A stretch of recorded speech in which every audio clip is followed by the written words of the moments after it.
അവർ പറ്റില്ല എന്ന് പറയുന്ന ഒരു അവസരത്തിൽ ഇദ്ദേഹം അവസാനമായിട്ട് അവരോട് പറഞ്ഞൊരു കാര്യം, നിങ്ങളൊരു കാര്യം ചെയ്യും, എനിക്ക് ജസ്റ്റ് $200 ഫ്രാൻസിലേക്കുള്ള ടിക്കറ്റും നിങ്ങൾ തന്നാൽ മതി, റിട്ടേൺ ടിക്കറ്റ്. ഞാൻ പോയി റിസർച്ച് നടത്തി തിരിച്ചു വന്ന് നിങ്ങൾക്ക് പേപ്പർ സബ്മിറ്റ് ചെയ്യാം. നിങ്ങൾക്ക് ഇഷ്ടമായെങ്കിൽ മാത്രം എനിക്ക് ആ 2 ലക്ഷം തന്നാൽ മതി, അല്ലെങ്കിൽ നിങ്ങൾ നല്ല എക്സ്പീരിയൻസ്ഡ് ആയിട്ടുള്ള ആരെങ്കിലും അയച്ചോളൂ എന്നുള്ള കാര്യം പറഞ്ഞപ്പോൾ അതിലുണ്ടായിരുന്ന ഒരു ഫ്രഞ്ച് വനിതയ്ക്ക് അത് ഇഷ്ടപ്പെടുകയും അവരത് ഡീൽ ആക്കി സമ്മതിക്കുകയും ചെയ്തു. അങ്ങനെ അദ്ദേഹം അവർ $200 ഈ പറഞ്ഞതുപോലെ ടിക്കറ്റും കൊടുത്തു. അദ്ദേഹം ഫ്രാൻസിലേക്ക് പോയി. പക്ഷേ അദ്ദേഹത്തിൻ്റെ ജീവിതത്തിൽ ആ യാത്ര വലിയൊരു മാറ്റമാണ് ഉണ്ടാക്കിയത്. ആ യാത്രയിലൂടെ അദ്ദേഹം തിരിച്ചു വന്ന് പേപ്പർ സബ്മിറ്റ് ചെയ്തു. അതവർക്ക് ഇഷ്ടമായി. അവർ പെട്ടെന്ന് തന്നെ അവർക്ക് ആ പൈസ കൊടുത്തു.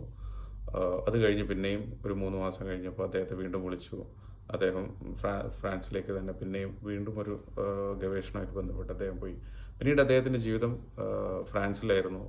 ഇപ്പോൾ ഈ സമയത്ത് അദ്ദേഹം ഫ്രാൻസിലെ ഒരു സർവകലാശാലയിൽ പ്രൊഫസറായി വർക്ക് ചെയ്തുകൊണ്ടിരിക്കുക. അപ്പോൾ ജീവിതത്തിൽ ഒരുപാട് കഷ്ടപ്പെടുന്ന സമയത്തും അദ്ദേഹം പുതിയ പുതിയ വഴികളും പുതിയ ഡോറുകൾ, ദൈവം നമുക്ക് തുറന്നു തരുന്ന പുതിയ ഡോറുകളുണ്ടല്ലോ, ആ വാതിലുകൾ തുറന്നു തന്നാൽ നമ്മൾ ഉടനെ അത് സ്വീകരിക്കണം. ഇത്തരത്തിൽ ജീവിതത്തിൽ ഒരുപാട് കഷ്ടപ്പാടുകൾ നമ്മൾ അനുഭവിക്കുമ്പോഴും ദൈവം ഏതെങ്കിലും വഴിയിൽ നമുക്ക് വാതിലുകൾ തുറന്നു തരും.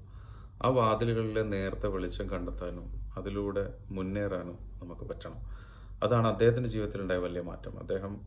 ദൈവം തുറന്നു വെച്ചൊരു വാതിൽ കൃത്യമായി നോക്ക് ചെയ്തു, കയറി അതിലൂടെ ജീവിതം കുരുപിടിപ്പിച്ചു. ഇത് ശരിക്കും പറഞ്ഞാൽ നമ്മുടെ ജീവിതത്തിൽ എല്ലാവർക്കും ഉള്ളൊരു പാഠമാണ്. നമ്മളെ മുന്നിൽ ദൈവം കൊണ്ടുതരുന്ന ചെറിയ ഓപ്പർച്യൂണിറ്റീസ്, വളരെ ചെറിയ സൈനേ അതിനകത്തുണ്ടാവും. ആ ഓപ്പർച്യൂണിറ്റി കൃത്യമായി കണ്ടെത്തി ആ ഓപ്പർച്യൂണിറ്റിയിലൂടെ അത് ഉപയോഗപ്പെടുത്തിക്കൊണ്ട് ജീവിതത്തിൽ മുന്നേറാൻ നമുക്ക് സാധിക്കണം. അല്ലെങ്കിൽ നമ്മളെന്നും കഷ്ടപ്പാടും പ്രയാസങ്ങളും പറയുന്ന ആളുകളായി മാറും.